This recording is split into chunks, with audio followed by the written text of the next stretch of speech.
Dear Ate Yana. NMK pala. Let us see kung kaninong story ang ating matutunghayan for today. But it looks like right here, someone here is thinking about messaging someone. Okay? It might be using social media platforms like Messenger, Instagram, direct message, Telegram, Viber. Someone here is thinking about messaging someone. So let us see. Yeah.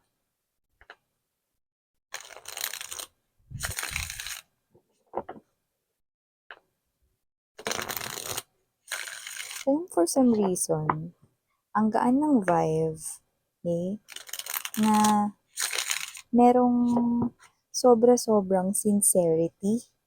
Yun yung nakikita natin dito, no?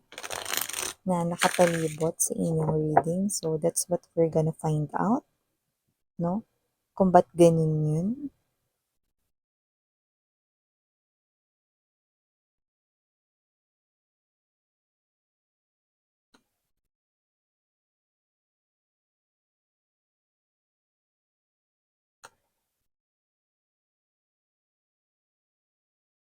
Hmm. Mukhang nagkaroon ng tapatan dito, ah. At mukhang hindi mo yun alam. Definitely, I'm seeing 3 energies right here. You and other 2 energies right here na linking sa inyo. Wow. Okay. So that's why this person here is like this. Okay, 3 of Swords. Okay. Cute.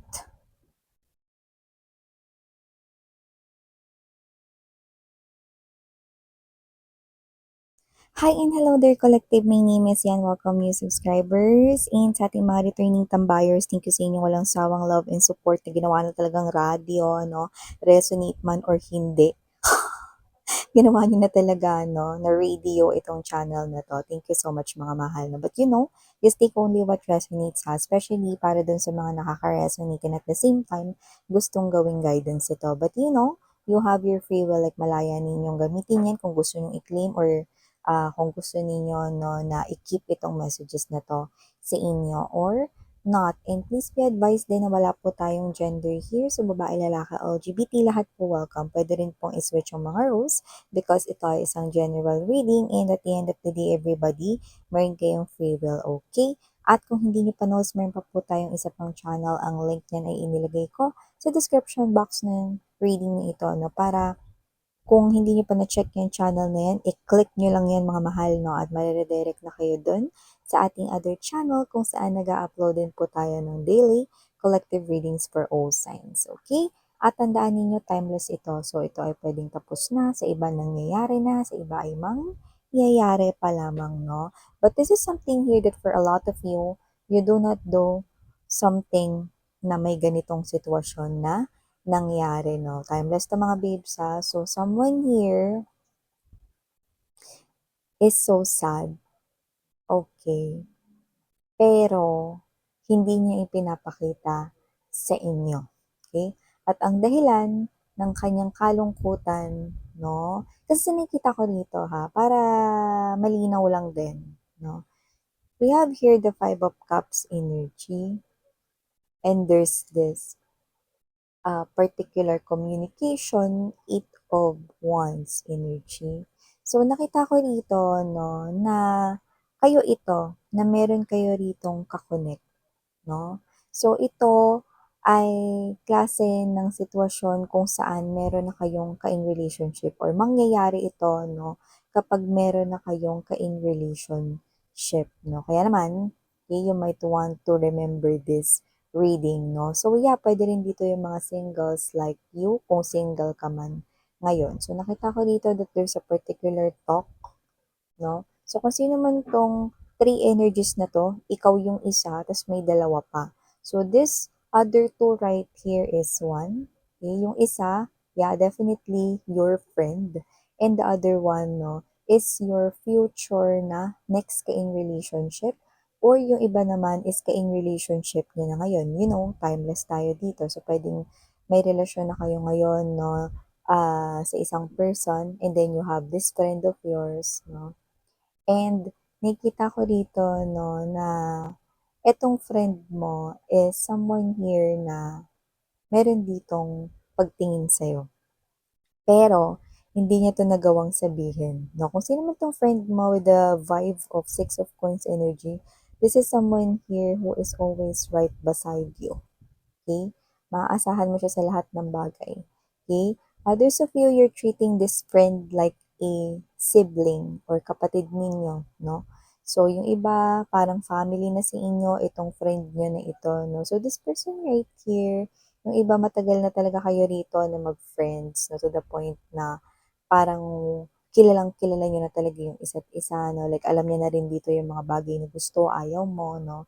So, kilala niya na kayo rito, no? But for some reason, nakita ko dito mga babes, no, na parang hindi niya kayo kayang i-let go. Yan, no? Kasi nakita ko dito, no, you are so excited na posibleng you are talaga inside a relationship na, pero yung iba nagkakausap na kayo, no, ng isang special person dito, no? May isang energy na lumilitaw, no, which is, nakita ko dito na yun yung um, energy, no, na nagpapa-brighten up your day. Yan, no? Someone's brightening up your day right here. And yung iba ha, you're lucky enough because kung sino man yan, yan pa yung crush ninyo. Wow. Hindi lahat ng crush din, 'di ba? So dito, you're lucky enough, no, na yung crush mo ay crush ka din. So nakita ko dito, no, na kung sino man tong bago mong kakonect, no, this person right here is so tender. Yeah, I'm picking up that word. Tender. So, this person right here is so tender at ang pinakamaganda, so true and genuine, no? So, nakita ko dito, no, na kaya malungkot yung friend mo. Di ba dapat miss yan that happy siya kahit na parang love niya ako, that happy siya kasi nasa isang relationship ako or nandun ako sa tao na so tender and so true yung feelings, no? Yun nga yun eh. Kasi nga may feelings nga siya sa'yo. So, with the Page of Wands energy, no, this person right here, with the Five of Wands, no, nakikita ko rito na hindi na siya lumalaban. Yan, no. So, this person right here is really sad. Okay. Na hindi niya rito kayang ma-let go kayo, pero nakikita ko rito na parang kailangan daw. You know? So, nakikita ko rito, no, na nagkausap sila, no, nung nalaman niya na kayo ay meron na ritong nagugustuhan, no, or yung iba pwedeng nasa in relationship na kayo. Basta nalaman niya na meron na kayo ritong someone, no, this friend of yours, no, siya ay, ang unang naramdaman niya, hindi lungkot, no, nabibwisit siya. Yun yung nakita ka dito, anger, no? So, this person right here, no, wants to challenge your person, okay? Kasi, ang tingin niya, no, sa halos lahat, okay, except lang sa sarili niya, ha, yun yung sinasabi niya rito, no? Ang tingin niya sa halos lahat, no, ay manluloko, baka may intention lang yan, baka may hidden agenda lang yan, no? So, yun yung una niyang naging reaksyon after hearing that balita, no, na kayo ay meron ng nagugustuhan or kayo ay nasa loob na ng relationship, no? Because this person used to take care of you. This person right here wants you to be happy, yun lang period, no? And this person right here don't want you to get hurt in any shape and form possible. So this person right here, no, the first thing, the first feeling na naramdaman niya ay anger. Okay? Not sa'yo, kundi dun sa kakonect mo. Sino yan? Gusto ko makilala yan. Yan, ang daming mga tumatakbo sa isip niya, no? And this person right here, gusto niyang malaman yung intention ng tao na yan, no? But for some reason, okay, dahil very ano siya, very anxious siya, nang nalaman niya rito na meron kayong someone, no? Kinausap niya yun, possible na palihim with this Two of Swords energy right here, no? Five of Wands, and there's this Three of Coins, no? So, nakita ko dito nagkaroon sila ng honest conversation. Okay? And with you, no? na you are blindfolded right here. This is you na parang hindi mo to nalaman, no? So, nakikita ko dito na, yeah, nararamdaman mo na parang ayaw ng friend mo dito sa person mo, no? Pero, hindi mo nalaman na nag-usap sila, no? At ang nag-initiate ng pag-uusap na yun ay walang iba kundi ang friend mo na may gusto sa'yo, no? Na, um, agad-agad na hindi nagpaligoy-ligoy, no? Kasi ito ay straightforward, diretsong usapan na 'to, no? Kasi, lumalabas dito na hindi naman tayo mag-friend para pahabain ko pa yung sasabihin ko dito, 'yan, no? Parang gano'n yung tinutumbok niya, no, nung kinausap niya yung person mo, no? So, yung friend mo kaya siya nalulungkot dito at kaya hindi na rin siya lalaban, okay? More than din dun sa nirerespeto niya ang inyong desisyon, okay? Which is hindi niya alam, hindi niyo alam, I mean, na may feelings siya sa inyo. This, friend of yours, nagulat siya kasi naramdaman niya sa kanilang pag-uusap nung person mo, silang dalawa lang, 'no, yung one-on-one talk, silang dalawa lang, So, naramdaman ng friend mo yung tenderness, okay? Naramdaman ng friend mo yung genuine at yung pagiging true ng person mo sa feelings and emotions niya. And that makes this friend of yours na mag-shift yung emotions niya from anger to being sad. Bakit naman miss yan? Okay?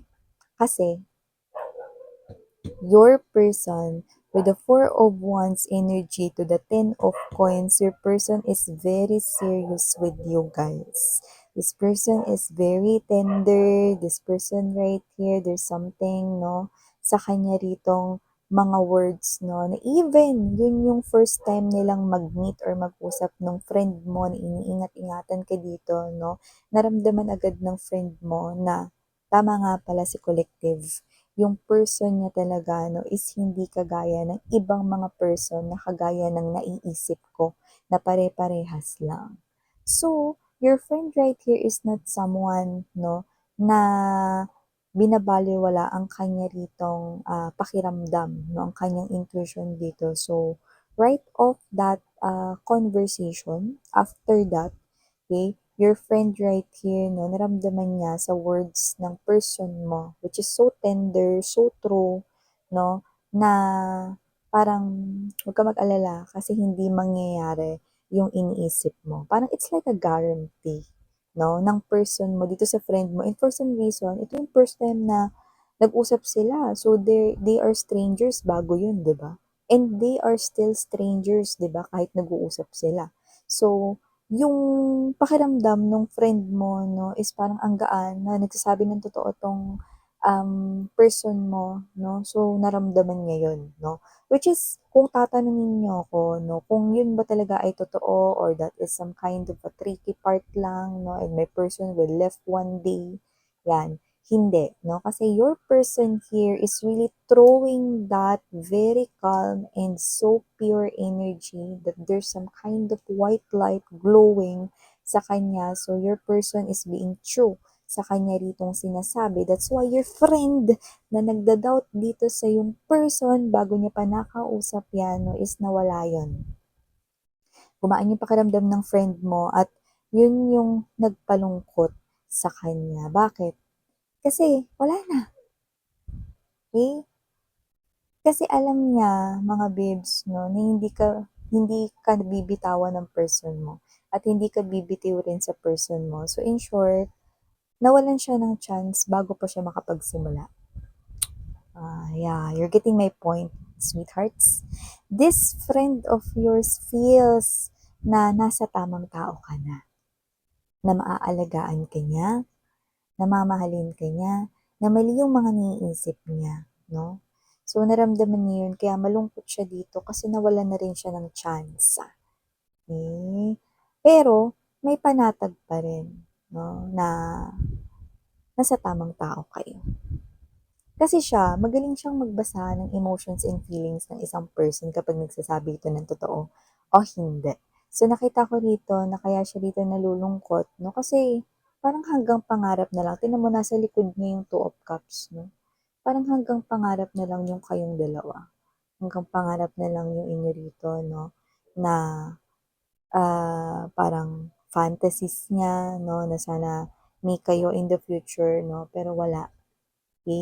Nakita ko rito na nakita mo na nga talaga yung right person for you. Kahit na ako yung gusto ko na maging right person mo. So, parang yun yung sinasabi niya sa kanyang self. Sa lahat ng aking mga tarot deck, mga babes, itong Three of Swords, no? Di ba puro puso yun? Pero sa lahat, ito yung may benda.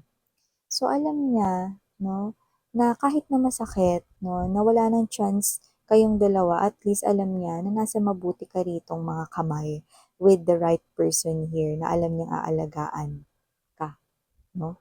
So, alam niya, no, with this bandage na nakapalibot dito sa heart, alam niya na ito ay klase ng sitwasyon na maghihilom din. Pero yun nga lang, hindi niya alam kailan. With the clouds lingering, no, linking to this heart right here, no. So, this person right here, yeah, sad siya and his or her heart, no, is really broken. But he or she knows that one day, lahat ito ay maghihilom din, no? Don't worry, this person right here will not leave you. Actually, kaya natawa ko dito, no? So, with the Three of Wands energy, Four of Cups right here, no? This person will surely, um, aalisin niya unti-unti, no? Hindi yung pagmamahal niya for you, no? But yung attachment niya sa inyo, no? Dahil pinapangarap-pangarap niya kayo, no? So, yun yung unti-unti niya tatanggalin. Kasi alam niya nasa tamang tao na kayo, pero meron lang siyang mensahe dito sa yung person. Page of Swords energy. I'm watching you, boy. I'm watching you, girl. Pinapanood kita. Nakabantay ako sa'yo. Yun ang message niya sa person mo. Wow. Scary. But your person, I mean your friend, no, is just telling that to your person for your sake because your friend really cares for you, no? And your friend kasi, di ba, meron siyang feelings for you, no? At tingin ko hindi mo na yun malalaman ever, no? So dito mo na lang yun nalaman sa ating reading, sa ating channel. Wow, you have two persons right here. No, you're lucky because you have a friend, no, na naka-standby lang dito. Not to steal you, no, from your person, away from your person, like, no. Because kahit yung friend mo, alam na nasa tamang tao ka na. Okay? And you have here your person, which is so tender and so true. Talagang may genuine, real feelings for you. So yeah, these are all the messages I've got right here for you, honey. Thank you so much. Please do check out other channel if interested. Just click that link no dyan sa ating description box. Okay? Again, I'm Yuriana on me. Sarang Hiyo, Love in Light. I'm